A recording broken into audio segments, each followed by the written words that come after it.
Hello everyone, welcome to the Young Professionals webinar. And let me mute myself a little bit. Yeah. Today we are extremely glad to have among us one very talented young graduate who worked from Bangladesh University of Engineering and Technology, where he's still currently working as an assistant professor. And in his study leave, he went to Massachusetts Institute of Technology to earn his PhD degree, where he's currently working as a graduate student. He's Mr. Nadim Chowdhury, and he's going to be talking about gallium nitride based CMOS technology. So Mr. Nadim actually won the university gold medal for having the highest CGPA in electrical engineering all over his batch from Bangladesh University of Engineering and Technology. And without further ado, I would like to invite Nadim to give his talk.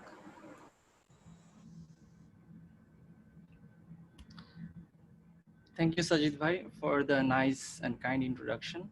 For those who don't know me, I'm Nadim Chowdhury. I was a student of BUET, and after graduating from BUET, as Sajid Bhai mentioned, I worked as a lecturer and then assistant professor for like 3 years. And then I applied to MIT for graduate studies, and I've been working at MIT as a graduate student for the last 5 years, more than 5 years actually. So, okay, so today I'm going to talk about the research that I have been doing in my group. We are all familiar with silicon CMOS technology because all of us use that technology in our iPhones or in our laptops or any electronic devices or circuits that you can think of. But today I'm going to talk about a different CMOS technology, which is based on gallium nitride. Just to give you a brief introduction of the things that we do in our group. The PI of our group is Professor Thomas Palacios, and our group is subdivided into 2 groups. In one subgroup, we have like atomically thin layer materials, semiconductors. That we also know it as 2D materials. And in that subgroup, they kind of focus on implementing semiconductor devices based on 2D materials, mainly for sensors applications. And in another subgroup, we focus on using wide bandgap semiconductors like gallium nitride, aluminum nitride, diamond, and all that to kind of generate or implement a technology that could be useful in power electronics and RF applications. So I belong to the second subgroup, and this project has been, I've been working on this project from 2016, and this project is partially funded by Intel and NASA. The purpose of this project is to develop this gallium nitride CMOS technology that we can use for power electronics, high temperature logic, and RF applications. Because of the IP issue, because we are trying to file a couple of patents on the RF part of this work, I will not be discussing the RF technology, but I will mostly focus on the power electronics and logic part. So let's get started on the power electronics side. So let me first motivate you. Why do we even need a gallium nitride CMOS technology for power electronics? Nadim, do you mind sharing your screen? Or? Oh, sorry. I haven't been sharing my screen. Okay, sorry. It's my mistake.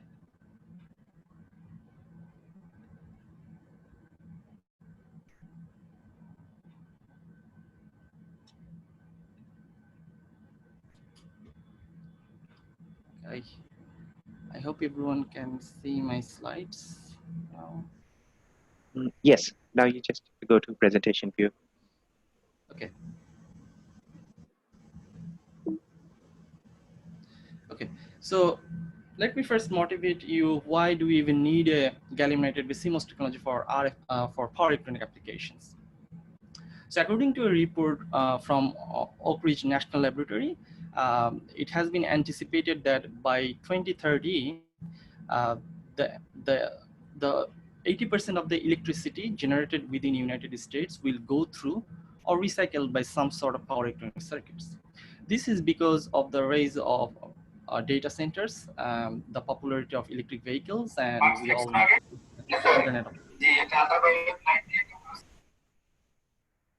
So there is always a need to make these power electronic circuits more energy efficient and more compact. And you might have noticed that each year, the charger that we use to charge our laptop is getting smaller.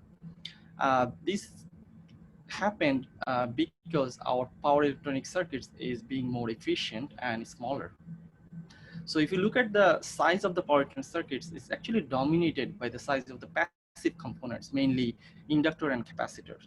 And so basically, if you can reduce the size of these components, you can actually reduce the size of your power electronic circuits.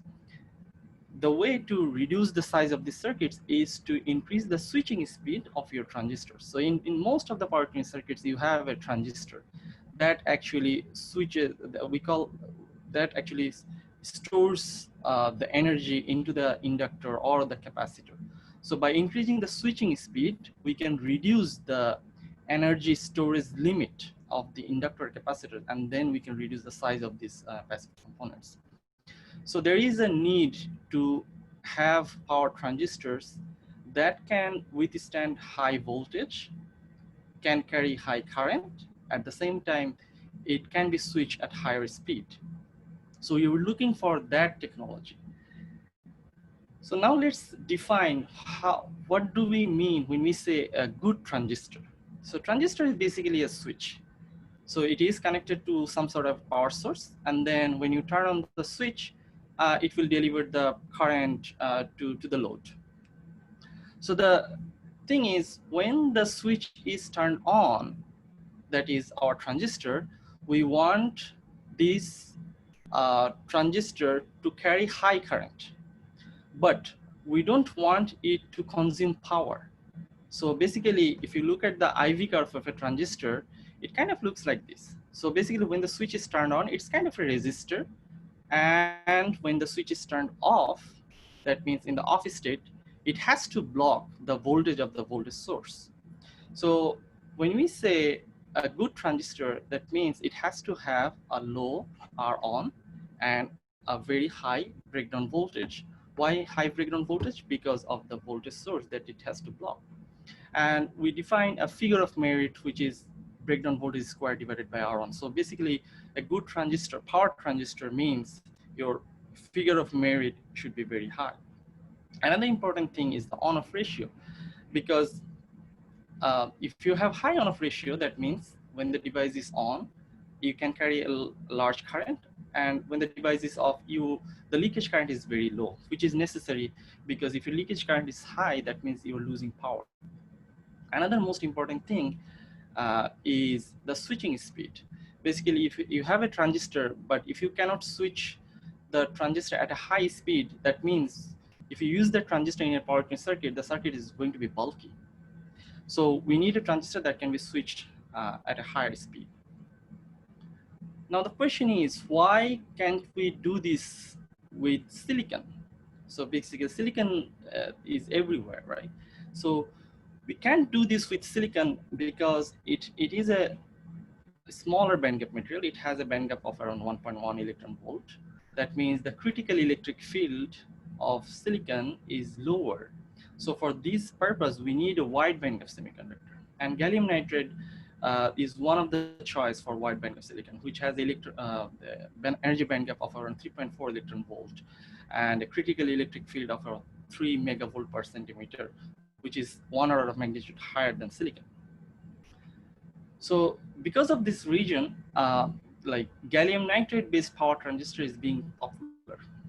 And there are a few advantages of gallium nitride based power transistors. It has a very high electron mobility, because if you look at the most popular, there are various versions of GaN based power transistor. The most popular one is basically Lg GaN based. So both gallium nitride and its ternary quaternary compositions are polar material. It has fixed polarization charge as well as piezoelectric charge. So basically, when you grow gallium nitride and then on top of it you grow aluminum Lgan, what happens because of the polarization charge difference at the interface, it forms a 2-dig, which is basically two-dimensional electron gas. And since this 2-dig is confined at the interface, and it has a very high electron mobility of more than like 1300 centimeters per whole second. So, and we know that the electron velocity in this 2-dig can reach up to 10 to the 7 centimeter per second. So basically, if you can use this configuration of Lgan GaN in a transistor, you can expect a very high current density because of the mobility with a very high breakdown voltage because of the wide bandgap nature of both Lgan and GaN. At the same time, you can expect this transistor to operate faster because it has low input capacitance. Because of its lower input capacitance, the charge that is needed to turn on and off these transistors is lower. So which we call it QG, that is the gate charge. And because of all of these things, Lgan GaN based power transistor is getting more popular, and the market for these transistors is rising over time. And you can see the expected market, if in bull case scenario, is going to rise close to $1 billion by 2030. So now we know that gallium nitride based power transistor is a good transistor. So basically, it can carry very high current, it can withstand higher breakdown voltage, and it can be switched at higher frequency. So all of the things are good. So now let's use this transistor in a circuit. So in a power electronic circuit, traditionally what circuit designers has been doing is they were just taking the silicon power electronic circuit and just replacing with gallium nitride transistor. So basically what they're doing is that here you can see, I'm not sure whether you can see my pointer. So here you can see is that you have a GaN transistors, power transistors, and you have a driver circuit in a PCB. So these driver circuits are based on silicon technology. So basically this is a chip. So you connect this gallium nitride power transistor in a PCB to a silicon driver circuit through a copper wire. Since the dimension of this copper wire is quite large, it has significant inductance. Even though the gallium nitride power transistors are capable of operating in the range of gigahertz, but in real applications, in real power circuits, they are only being able to operate in the range of kilohertz, maybe like few kilohertz to maybe hundreds of kilohertz. The problem being is the LC resonance that happens at the gate of the power transistor. What is the solution? There are a few solutions. One of the easiest solution is to introduce a resistance at the gate of the power transistor. Actually, that slightly increases the switching frequency, but that introduces loss as well because there is I-square loss at the gate. The most practical and the most efficient solution is to integrate both your driver circuit for the power transistor and the power transistor on the same chip. We call it monolithically integrated driver. And that would give you the highest efficiency and the highest switching frequency. And here you can see that if you can have a gallium nitride power IC, the efficiency is almost flat in terms of as a function of frequency. And because of that, there are efforts to make gallium nitride based integrated circuits from both academia, at the industry, TSMC, IMEC, Fraunhofer, Navitas. All of these companies have different approach. And most of this approach has been confined to the ED mode technology.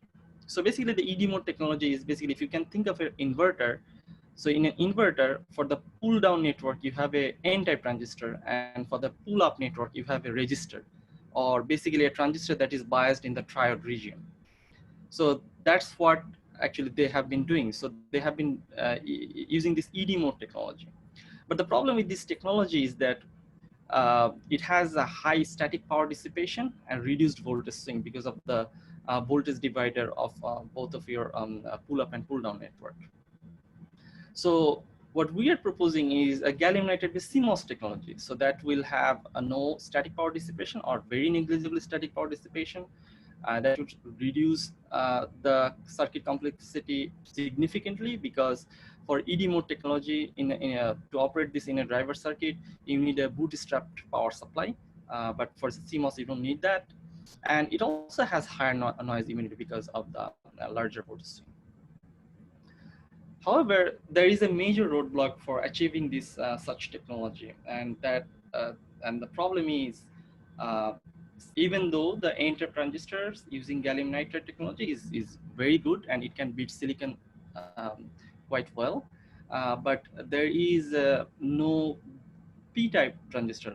Even if there is, the performance of those transistors are not good. So basically, the missing puzzle is to have a high performance gallium nitride based P-type transistor so that we can have a CMOS. Okay, so when we started this project back in 2016, there were very few works on GaN based P-type transistors. And if you look at the on resistance, I mentioned, like, when you look at a transistor, and if you want to know whether it's a good transistor or a bad transistor, one of the most important thing is to look at the on resistance. As you can see here, the on resistance of the P-type transistor demonstrated by different institutions like HRL, RWTH are actually 3 orders of magnitude higher than the typical on resistance of an N-type transistor. So basically, we would like to have a gallium nitride based P-type transistor for GaN CMOS technology. And we basically want it to be on silicon platform. Why? Because GaN on silicon is the commercially available device platform. So if we can demonstrate a P-type transistor or GaN CMOS technology on silicon, that could be commercially viable in terms of cost, wafer cost, and everything. And we'd like to have that P-type transistor to have like E-mode operation. That means the threshold voltage of the P-type transistor should be in the negative region. And we'd like to have like lower on resistance, because we don't want to have like higher I square R loss. And also definitely we'd like to have higher on-off ratio as well. Okay, so why is it so difficult to make a high performance gallium nitride based P-type transistor? The first reason is that the low hole density in a P-type gallium nitride. So basically, when you are thinking about making a P-type transistor, you're thinking about using p-GaN, right? So because p-GaN has holes, and you want your transistor to kind of use these holes to kind of turn on and off the channel. But the problem with P-type gallium nitride is that because of its higher activation energy of magnesium, which is around 150 millielectron volt, the amount of holes that you get at room temperature is very low. And because of that, the on-current density is quite low. So to circumvent this problem, we propose to use 2D hole gas instead of using a doped channel. And the second biggest problem is to have an ohmic contact to the p-GaN. Basically, if you think about P-type gallium nitride, so gallium nitride has an electron affinity of around like 4 electron volt, and then it has a band gap of around like 3.4. So that means if you want to make an ohmic contact to P-type gallium nitride, you actually need metal which has a work function close to 7 electron volt. And there is practically no metal that has that high work function. So for that, what we propose is to use nickel and oxidize this nickel in oxygen. When we do the annealing in oxygen, it forms nickel oxide. And that can form typically good ohmic contact, because nickel oxide has a work function of around like 6.3 electron volt. Another thing is that, so basically we have this 2D hole gas, but the problem is, even though we have 2D hole gas, the mobility of this material, of these holes, are not good enough, because it's a fundamental problem, because the effective mass of for the holes is quite high in gallium nitride. It's a material property. So basically, since we have a low hole mobility, what we can do, we can aggressively scale the device, try to make a device which has the shortest source to the drain distance. And that way we can have lower on resistance. So we are going to use all of these to develop a good p-type transistor. So this is the Epilayer that we're going to use. This Epilayer, we have designed this Epilayer through extensive device simulation in Silvaco TCAD. And at the heart of this Epilayer is this double heterostructure that we have here. You can see you have UID GaN of 20 nanometer, LGaN of 20 nanometer, and then UID GaN of 150 nanometer. This is where everything is happening. So we have this 2D electron gas, and then we have this 2D hole gas. So we will use this 2D hole gas to make a p-type transistor, and then we will use this 2D electron gas to make an n-type transistor. And that way, we can have a monolithically integrated n-type and p-type transistor, and we can make circuits like inverters, NOR gates, and all that, and have a GaN CMOS default. The first thing is to fabricate an ohmic contact. So we did that with nickel and gold, and this is the TLM measurement. And we can see that we can get like on contact resistance of around like 140 ohm millimeter. This is not that good, but this is what we got in our first run using nickel. I'll not go into the device fabrication, but the thing is, we have been able to fabricate a device. We call it gate recessed MESFET. Basically, you can see that we have to recess this P++ and the p-GaN region, because we want our gate to be as close to our whole channel as possible. That's why we have to recess this. And why now the question is, why do we even need this P and P++? This is because we need to make an ohmic contact to this whole gas, and for that we need those layers. And we also made FAT-FET.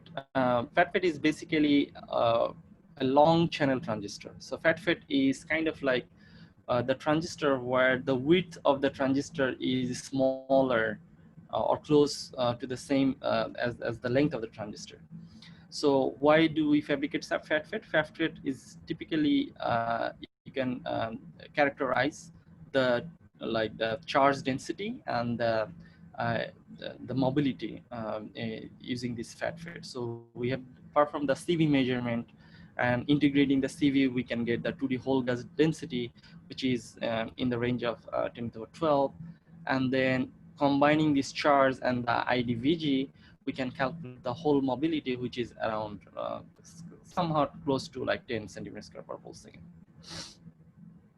And we have started, we have fabricated the long channel device, which has a channel length of 22 micrometer.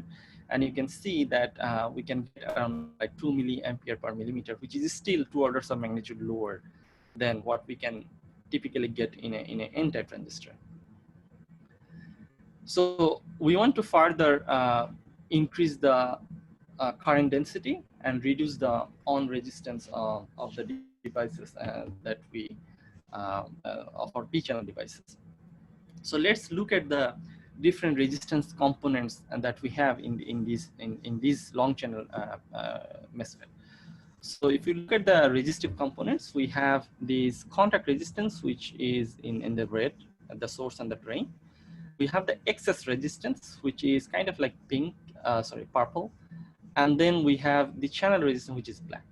So we have 3 different kinds of resistances: contact, excess, and channel.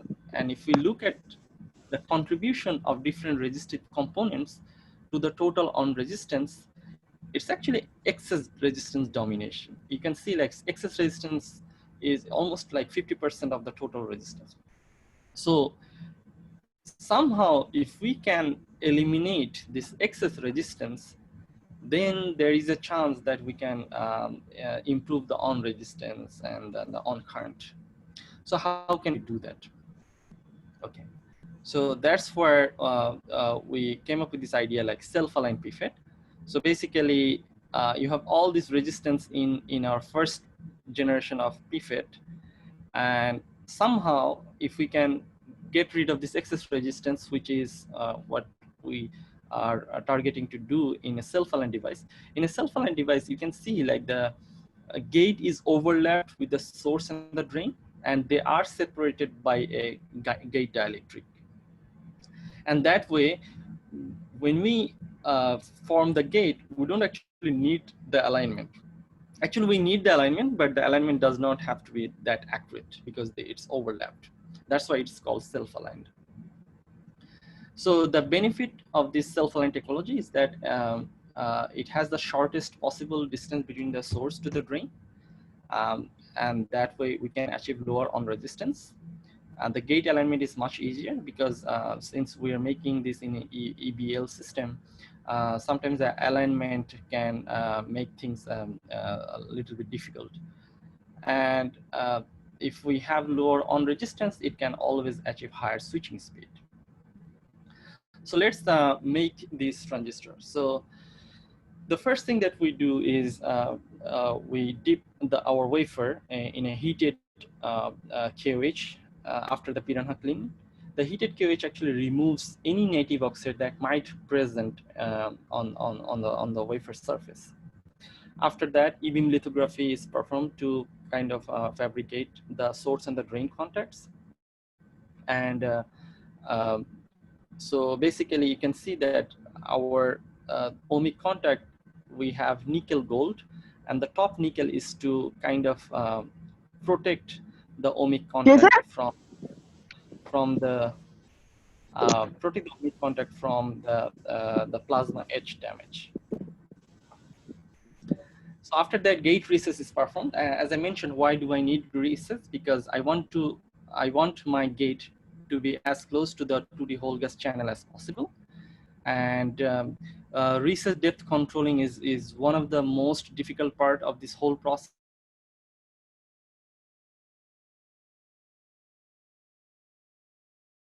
because this material within like tens of nanometers. So basically our total thickness of P++ GaN and p-GaN is around like 70 nanometer.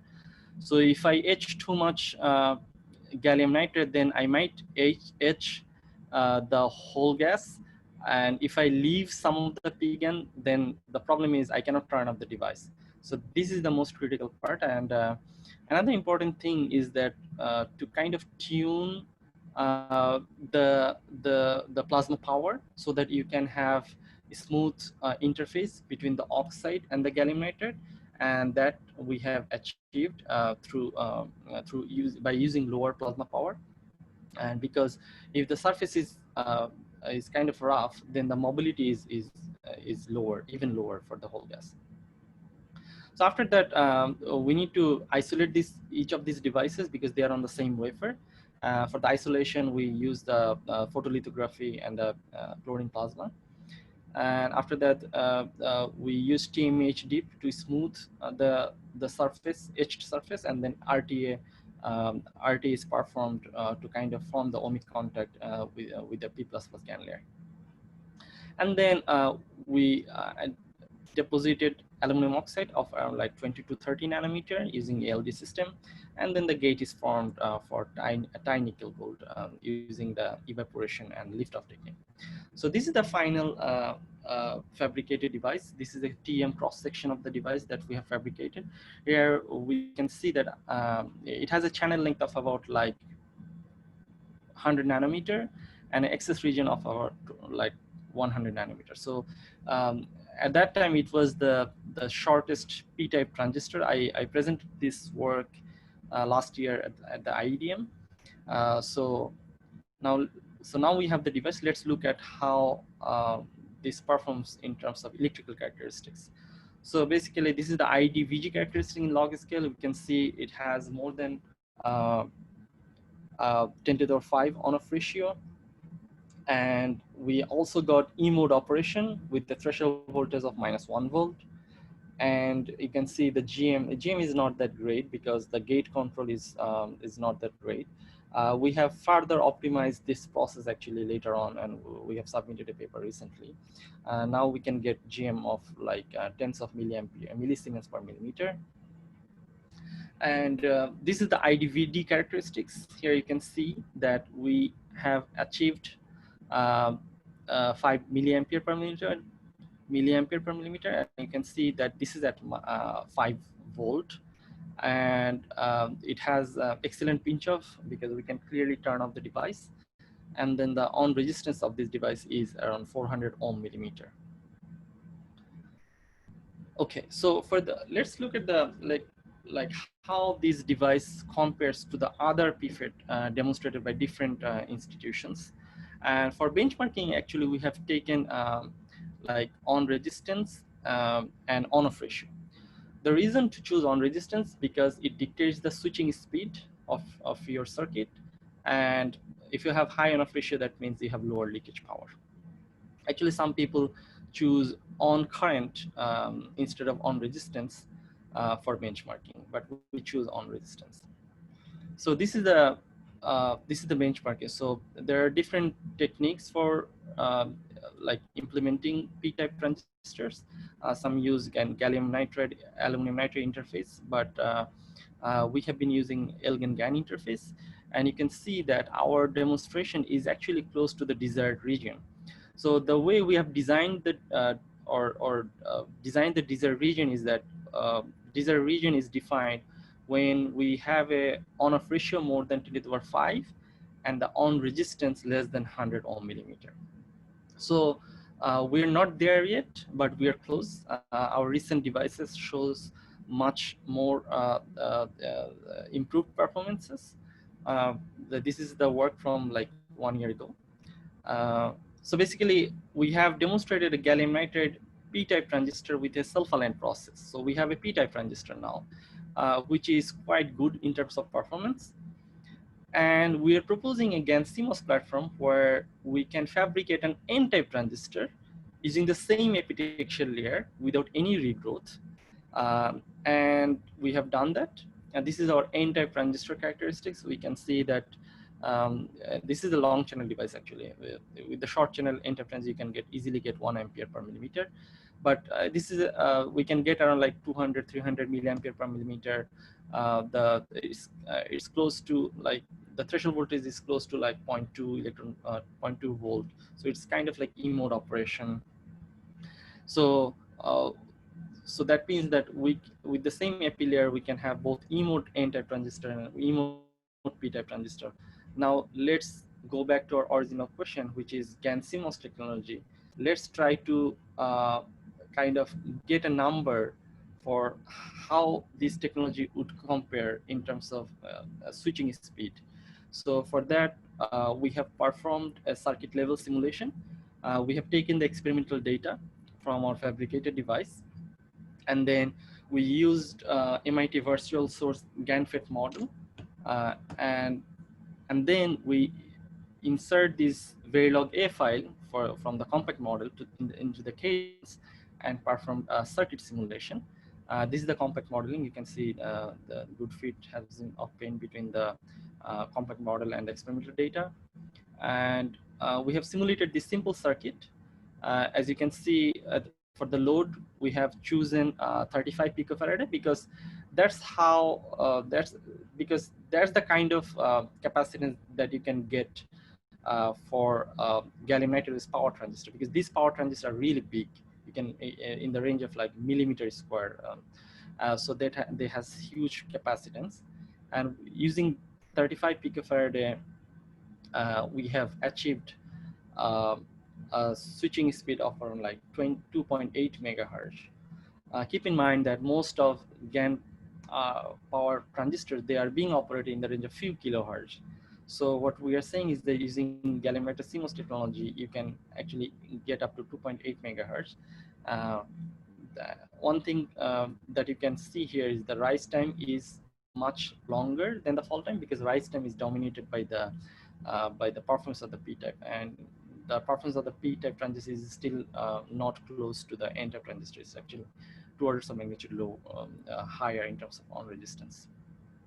So far I've been talking about how we can use gallium nitride CMOS technology in power electronic applications. And now let's talk about the logic circuit part, especially for high temperature applications. So there is a need for like high temperature electronics, uh, even though the market is like in the range of few $1 billion, but it's still, this market is still growing. The main application for high temperature electronics being in the downhole drilling for the oil and gas explorations, and then avionics, and then automotive like in electric vehicles especially. And in our group, we actually have a project with NASA where we're developing electronics for a robot, especially like microprocessor for a robot that will be sent to Venus. The, the surface temperature of the Venus is around like 500 degrees Celsius or 600 degrees Celsius. So basically silicon technology does not work at such high temperature. So we are looking into like how we can use this GaN-based CMOS technology to kind of fabricate a microprocessor that will be sent to the Venus. So that's also one applications that we have in mind. So this is the current electronic industry for the high temperature applications. Currently, silicon on insulator and bulk silicon are being employed, but the operating range of these technologies are in the range of like 100 to 200 degrees Celsius. So the question is, why do we need wide bandgap transistor for high temperature applications? This is a very fundamental question, because basically, if you look at the intrinsic carrier density in a semiconductor as a function of temperature, you can see that for silicon, if you go to like 500, 600 degrees Celsius, it kind of behaves like a doped semiconductor. It's not an undoped anymore. And because this intrinsic carrier density has a relationship, exponential relationship with the band gap, that means for a wider band gap, actually, this is not a serious problem. It is still a problem, but not a serious one. So that's the reason why for wide band gap, you can actually operate at a higher temperature, because the intrinsic carrier density is not as high as the doped semiconductor. So we are using the same Epilayer, and this is grown on 6-inch silicon wafer. And this is the TM cross-section image of the wafer that we are using for our demonstration. So first we made a gate recess p-type transistor. This is a long channel device, as you can see from the on current. And then we have fabricated an n-type transistors. And using this n and p-type transistor, we have formed an interconnect to kind of demonstrate an inverter. So this is the first demonstration of GaN CMOS inverter without any regrowth. There are previous demonstrations actually requires regrowth technology. And we have obtained like record voltage gain of around 50 volt per volt. The previous record was 10 volt per volt. And we have also measured the rise time and fall time. I just want to mention one thing is that the rise time and fall time, they are actually limited by our measurement systems capability. We are currently working on like how to measure this more accurately. And right now it is actually limited by the capacitance of the oscilloscope input port. That's why the rise time and fall time is in the range of microsecond. It should be in the range of nanosecond actually. So if we compare our developed technology with other demonstrated technology, there has been one demonstration from HRL in EDL that actually requires regrowth for the p-type transistor. And from there is another one from RWTH, but their performance is very poor because of the Schottky gate that they have used for their transistors. So for our demonstrated technology is in terms of performance is quite good. It doesn't require any regrowth, so it's much cheaper. And it also shows higher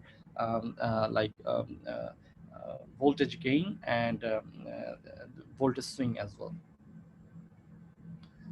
So since our focus is to use this technology for logic at high temperature, let's see if we measure this like a circuit at high temperature, what happens.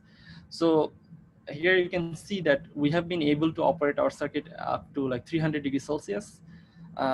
Basically, we cannot go beyond 300 degrees Celsius. That's because we don't have the facility to measure beyond 300 degrees Celsius, but we are currently installing one system where we can measure up to 500 degrees Celsius. So after that, we will measure this at 500 degrees Celsius. But the point to be taken away from this is that the circuit that we have fabricated works well up to 300 degrees Celsius. So, so currently there are two technology based on silicon carbide that are in the market. One from NASA GaN silicon carbide technology, and the other is Raytheon HT silicon carbide CMOS process. And if you look at the voltage that they can withstand and the frequency that they operate, actually our demonstrated technology is close to the technology that that are already in the market. So that's a good sign, but we still need to work on the p-type transistor and try to increase the current density, lower the on resistance, and that would make the switching speed even faster. And currently we're working on that. So in summary, we have developed a self-aligned process for demonstrating a high performance gallium nitride based p-type transistor. And we also have demonstrated a GaN CMOS inverter.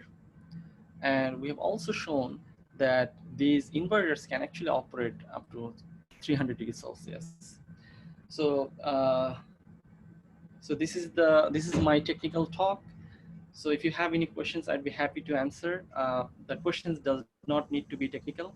You can ask me any questions like regarding higher studies abroad or applying to MIT or other schools. Yeah. Thank you. Thank you so much, Nadim. First of all, wonderful presentation, and really we could know about the state-of-the-art research where you are beating the competition, as we can see from your presentation. So we have a number of questions in the chat box, but I'm extremely glad to have with us Dr. Kausar Alam sir, who was also a young professional chair like myself. So Kausar sir, if you're there, you can go ahead and say a few words, maybe.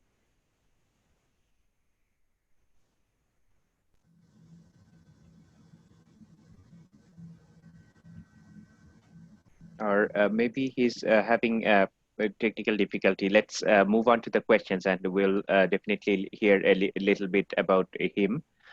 So first question in the chat box that I see is from Nafis Sadiq, who's from 16 batch Buet, I presume. So Nafis, if you could unmute yourself and ask the question.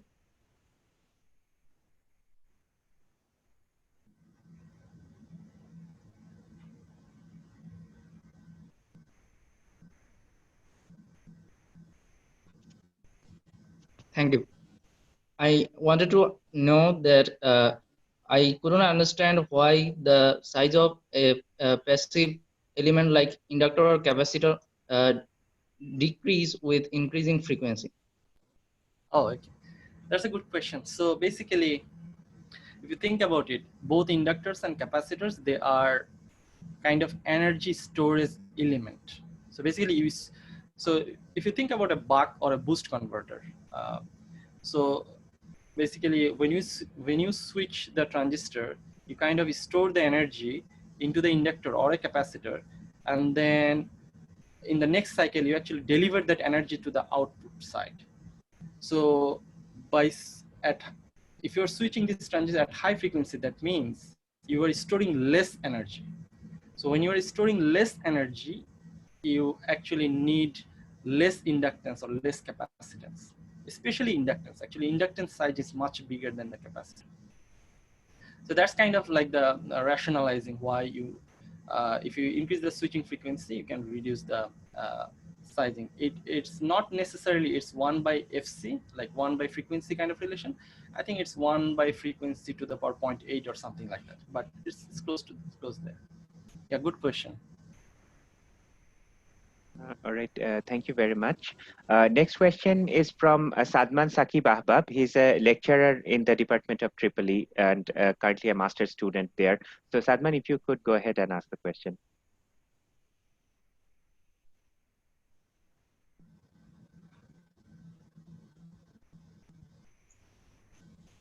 Hello. Yes.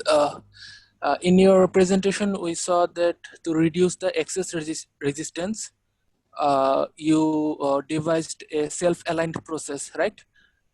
Yeah. So, could we have just created recessed source or drain like recessed gate?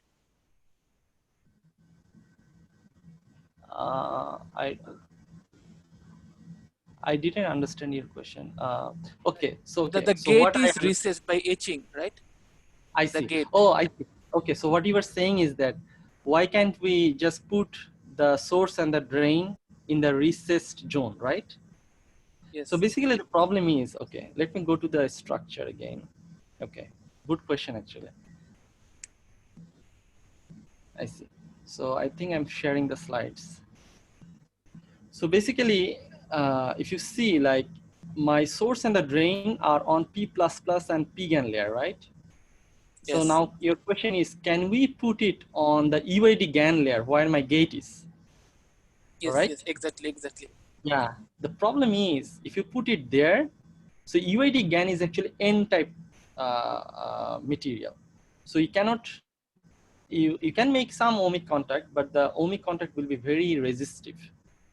So that's why you need a P-type gallium nitride layer, so that this P-type layer, they have holes and they can form a ohmic contact to the 2D hole gas. And then you just put a P++ layer, you just put your metal contact on the P++ layer. So basically, in short, the answer is yes, you can, but the contact resistance is huge.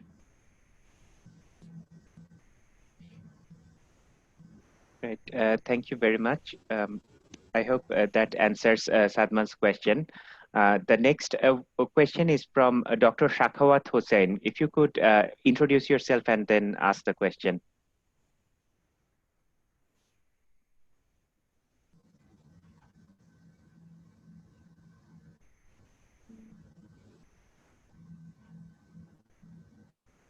Are you there, Dr. Shakhawat?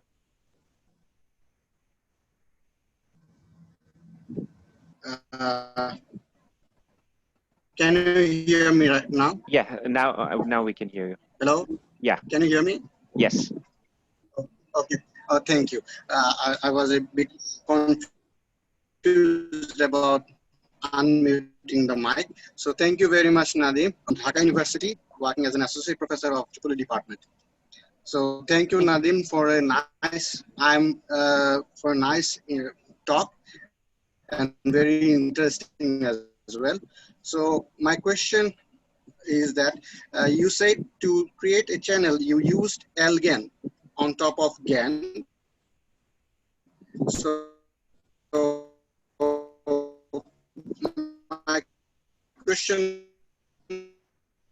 is why we are going for Lgan, why not in GaN? Because we know that these two, and if we go in GaN instead of Lgan, then there is higher polarization effect on the in-GaN, Lgan interface. So that's why I'm asking this question, why we are going for Lgan. Thank you. Yeah, very good question. Very good question. So there are a few problems. The first problem that I can see is that in GaN, so one problem with the in GaN is that it's very difficult to incorporate indium into the GaN because so basically the growth temperature of in GaN is much lower than the gallium nitride. So if you look at our epitaxial structure, we have GaN, Lgan, and then GaN. So what you are proposing is that why don't we do GaN, Lgan, and then in GaN? The problem is, or maybe GaN on top, maybe directly in GaN instead of Lgan. GaN, in GaN, GaN. Oh, so you cannot do that because basically if you have GaN and in GaN, the band gap of in GaN is lower. Yeah. than the GaN. So basically, there will not be any 2D whole gas because the polarization charge of InGaN is lower than the gallium nitride. So you need a material which is wide bandgap and the polarization charge is higher than the gallium nitride to form a whole gas at the top interface. So you cannot use InGaN because InGaN has a lower bandgap. So what will happen is that if you use InGaN, you will have a 2D electron gas on top, not the 2D whole gas. Yeah. I understand your point. Thank you. Yeah. Thank you. Thank Good you very question. much, Dr. Hussain. The next May question is. I ask? Yeah. May I ask another question? Oh, if yeah, you, go if ahead. allow me? So I was thinking about the defects. As we all know that this L-GaN and GaN has lattice mismatch and a little bit 11% or around that. So what about the dislocation impact in this structure? Have you analyzed that in your research? That's a good question. Normally, dislocation density. Okay, so we are proposing this for the driver circuit. Those devices, they normally operate within 100 volt. So dislocation creates a lot of reliability issues for high voltage devices, which are designed for 1000 volt, maybe like 600 volt, 700 volt. Also, for RF devices, which are operated in the range of hundreds of gigahertz. Normally for this kind of technology, it doesn't affect that much the dislocation density. Yeah, from our experience. Okay, thank you. Thank you for your answer. Thank you. Thank you very much, Dr. Hussain. Next question is also from the Department of EEE Dhaka University by Dr. Mainul Hossain. I would like to invite him to ask his question. Thank you, Dr. Sajid. So I'm an assistant professor in the Department of EEE Dhaka University. So first of all, it's a great talk. Thanks. It was really, very engaging. So I just want to know about the gallium nitride, the high temperature logic devices. I mean, are these scalable, or what is the current node that you have been working on for these devices? That's a great question. Yeah, so that question I get a lot. So the thing is, so I guess the question that you are putting forward is more towards the technology that we are using in our laptop and desktop and iPhones and all that. So those are like state-of-the-art silicon CMOS technology. Even though we work with Intel on this, primarily we are not targeting to fight with silicon at this point because we are just focusing on high temperature part of this technology. And if we can make it there, then we will see whether we can go for like lower, like maybe like 20 nanometer, things like that. But at this point, we are not focusing on like traditional logic applications. We're mostly focusing on high temperature logic applications. In high temperature, you cannot actually use silicon CMOS technology, as I mentioned it earlier.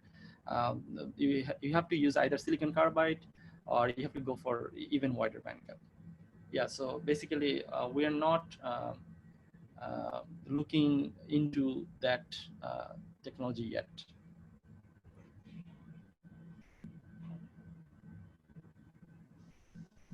Thank you very much, Nadim. Next question is asked by another of our colleague who's also currently in study leave and doing his PhD. It's from Mohammad Shahadat Hassan Sohel. So hello, Sohel, and if you could go ahead and ask the question.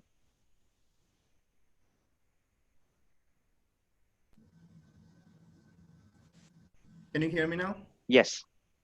Hey, Nadim, great talk. Thank you. Finally, I got to hear about your research from yourself rather than reading your papers. Thanks, Adit bhai, for organizing that and giving me the opportunity to listen to your great work. I have a lot of questions, but I'll just keep it to few for now. So the first one is like, for in your structure, there's a bottom two deck, right? Yeah, for the yeah. p-FET also. Is there any negative effect for the bottom today in your structure, like any Very good leakage or question. anything? Very good question. We are actually going to very technical details. So yeah, there are few things. Few things. One is it actually moves the threshold voltage of the p-type if I bias. So basically, there are good things. One good thing is that I can use the 2-deck as a second gate for my p-type. Okay. That is one good thing. The bad thing is we were targeting some RF application, but it doesn't work because the 2-deck is like a metal there. Mm-hmm. So that's the bad thing. Another thing that we have noticed is that if I try to apply maybe like 20 volt in my p-type transistor, what happens is the threshold voltage moves towards positive region. That means it moves the threshold voltage.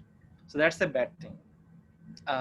We're trying to get around that problem, but since we're targeting around like below 10 volt, because that's the voltage range that we're targeting for switching applications, so we're not very worried about that at this point. But yeah, that's a good point. One relevant question would be, did you try like polarization grading, like something reverse grading to have a 3D hole gas for that? Very good question. As you know, like in our group, we don't do the growth. So we don't have any in-house growth. So we have lots of ideas, but we have to depend on others to grow the structure for us. That has been the main bottleneck for those things, because we are relying on our collaborator from China.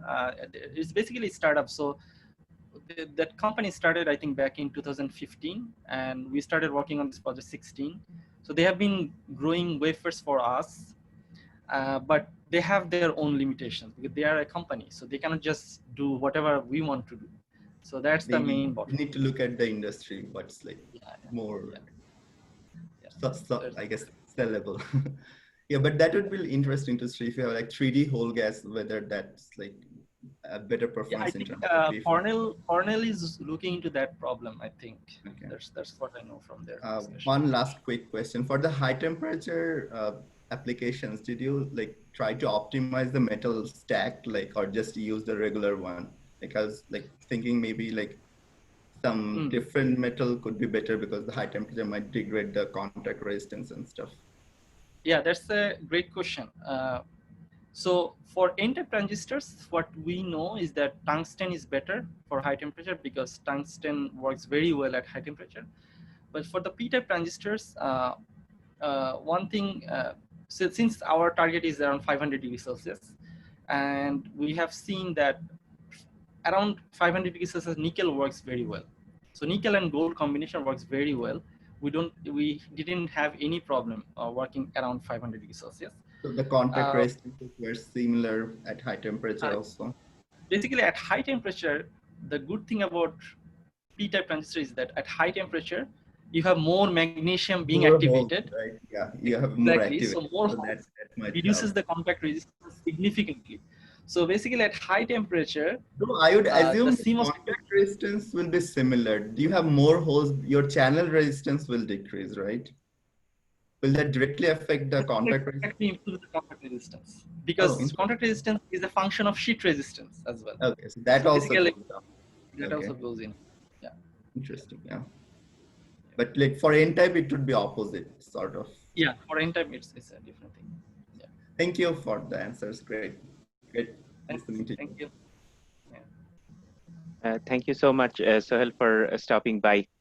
So the next question is from Pallab Kumar Mitra. If you could go ahead and ask the question. Sir, I have to ask you one thing.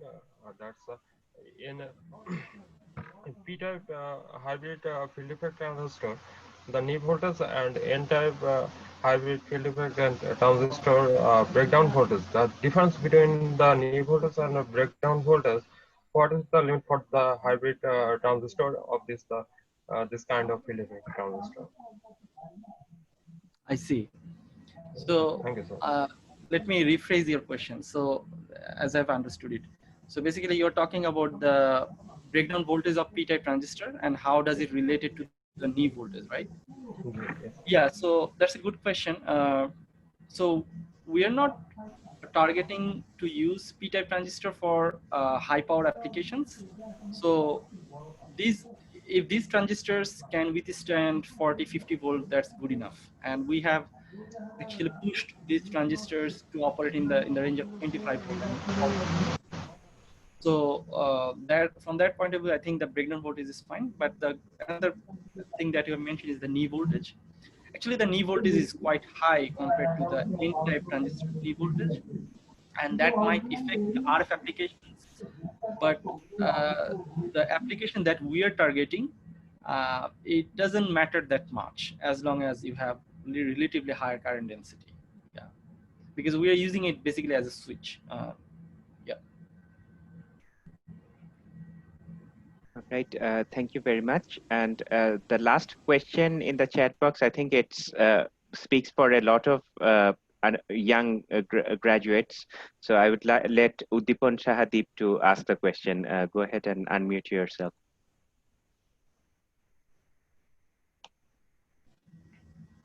Yes, I want to ask about the process and application things about to get admission in abroad or MIT.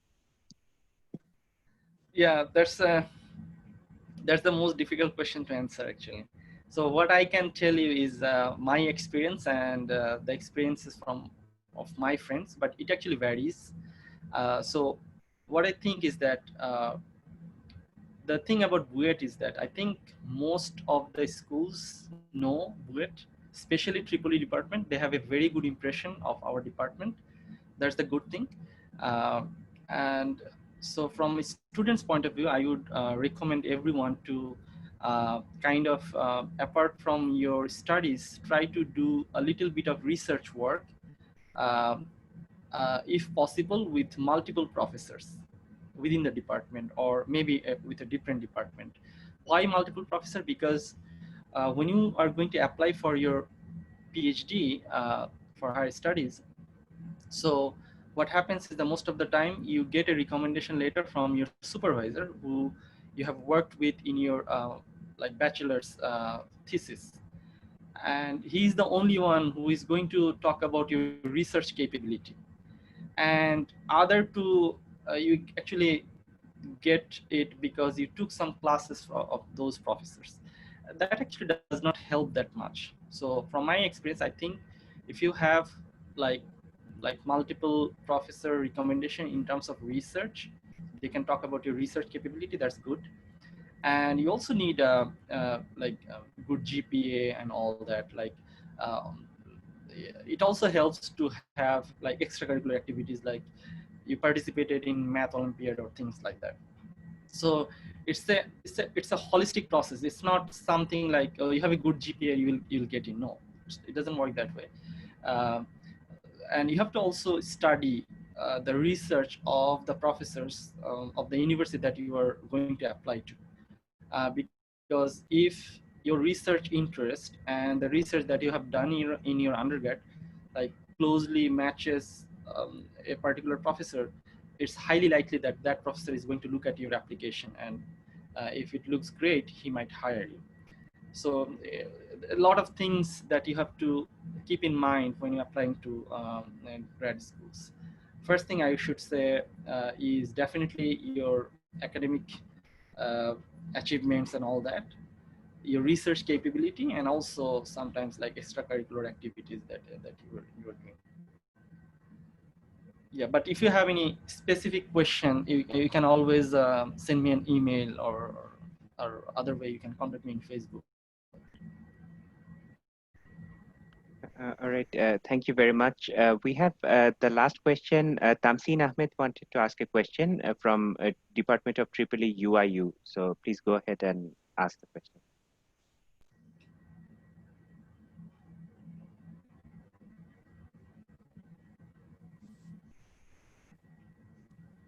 Hello, Assalamu alaikum. It's Tamsin Ahmed from Tripoli Department UIU. I am now obtaining my career at undergraduate degree at UIU, Dhaka, Bangladesh. So our varsity has just signed a memorandum of understanding with Texas A&M University College of Engineering.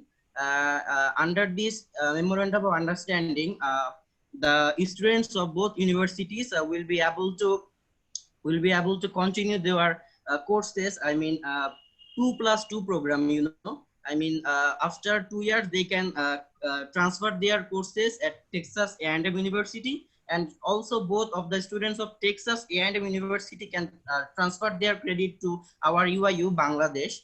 And I think it's a new approach for Bangladesh for the first time. And I haven't know that any of university in Bangladesh hasn't signed such kind of memorandum of understanding. And I think it's a new experience for all the students of UIU. And as I am already on the way of completing my 2 years of undergraduate degree. So would you please give me some advice according that? What was your question? I'm sorry. My question is, our varsity has just signed an, what should I say? It's the memorandum of understanding. I understand. So you want to get advice that if you should move to Texas A&M, or? Yes. Should I take the 2+2 program? I mean, 2+2 credit transfer, or you can say course transfer system. Should I go for this? Or if I take the opportunity, how it will be? Yeah, so okay, so thanks for the question. It actually depends on what you want to achieve. If your target is to go there and find a professor who you can work with in your undergrad as a researcher, that's great. So from my experience, I have studied in BUET and then at MIT. So from my experience, what I've seen is that in terms of course curriculum, there is not much difference, honestly. The main difference is the resource, the labs that they have is amazing. I mean, if you go to MIT class, okay, the professors, their teaching method might be better and all that, but the course curriculum is almost the same. But in terms of research, the research that they can do is amazing. So if you want to take the advantage of the research part, then you should definitely go to Texas A&M and try to be engaged with some professors, do some research that might help you in your graduate applications. But if you just want to go there and like take some classes, I'm not sure whether that's worth it. Okay, thank you very much, Nadim. I would like to invite everyone to turn on your webcams. We want to take a group photo with our speaker. And please go ahead and turn on the webcams. And I would also like to share my screen quickly while you're turning on the webcams. So this is a virtual certificate of appreciation. So Nadim took his time from his busy PhD schedule and prepared this wonderful talk and shared his research with us, and gave really insightful answers to all the questions that were asked. So we present this virtual token of appreciation for giving this talk on gallium nitride based CMOS technology. So on behalf of the Young Professionals Bangladesh and the IEEE Bangladesh section, we really thank Nadim for his time and giving this talk. And I'll be sending this out to you after the talk through Facebook. Thank you. You're welcome. And let's go ahead and take the group photo.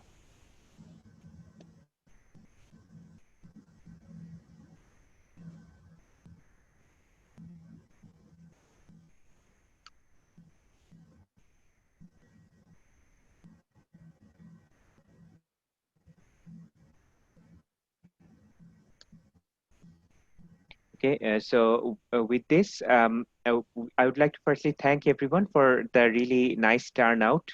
And with Nadim's permission, we have recorded this session. I would first show him the recording, and if he approves, then it would be made publicly available in our YouTube channel. So you can go ahead and subscribe there, and all of our Meet the Young Professional series talks are hosted there. And I would like to thank all the participants, all of you who have asked questions, and especially thank the speaker once again for being part of our Meet the Young Professional series. So with this, I would like to officially conclude this session, and thank you very much. Thank you. Thank you. Bye-bye. Thank you.